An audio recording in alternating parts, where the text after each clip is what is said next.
let me just get some notes because I forgot what happened in my life already. And I'm only 22.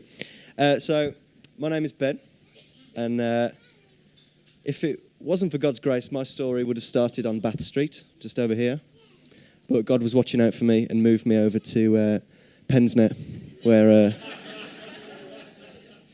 I had even more challenges. Anyway, so I grew up in a normal family.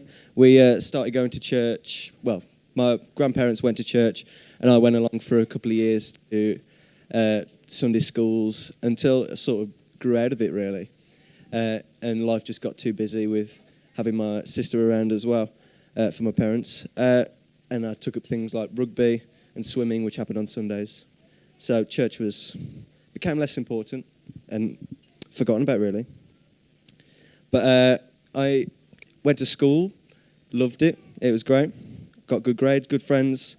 And from about the age of 14, I was going through secondary school. I got invited to a youth group down in Kingswinford, and by a friend of mine. And we started going to this youth group. It was pretty cool. There's sweets, just stupid games, which is what I'm all about. But once a month, they did this weird thing called Meet the Maker.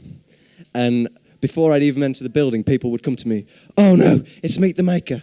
Don't go in." So a couple of my friends said that. But I went in, sort of sat at the back, sulked around, and just let it happen. There was a band, somebody talked for a bit, I got bored, the night finished, I went home. And it wasn't until probably about third or fourth time that I went. So I've been going 4 months to this youth group at church in Kingswinford. And I sort of started listening, sort of started enjoying the music. I was jumping around, which is, a bit risky. And during the preach, I can't remember what happened, I decided that I wanted to give my life to Jesus. And it happened. My life didn't change instantly.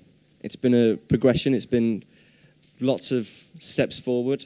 Like, I didn't become a perfect person.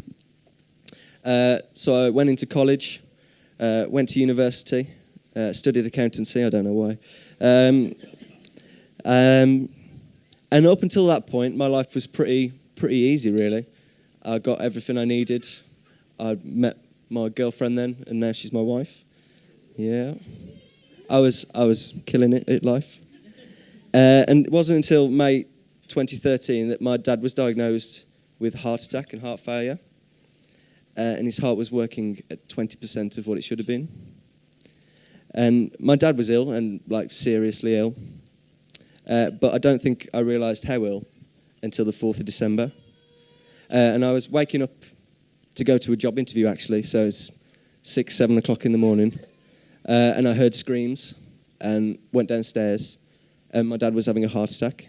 And on the floor in our lounge, he stopped breathing. Paramedics arrived, did all that they did. But I thought it was going to be okay. My dad had a few scares where he'd collapsed and he got a defibrillator and that had gone off. But then we went up to Russell's Hall, and it was there that I was greeted with the news that my dad had died. And I didn't know how to explain that feeling. Like the man I'd looked up to, despite all his failings, he was a heavy drinker, heavy smoker. He wasn't going to come home anymore. And I've titled this testimony, "In Good Company." It's because I was never left fatherless. So I was praying when Shirley asked me to give my testimony, what I wanted to talk about. And I felt God just say to me, "You're in good company." And it's only through that faith in Jesus that I was able to not collapse, not fall and forget about everything I'd learned, not forget about what God had done for me. And I heard it said, the currency of our culture is pain. So nobody cares how great our theology is, how applicable your sermon points are, unless you walk the walk, unless you you've gone through it all. Your theology is only as powerful as your testimony.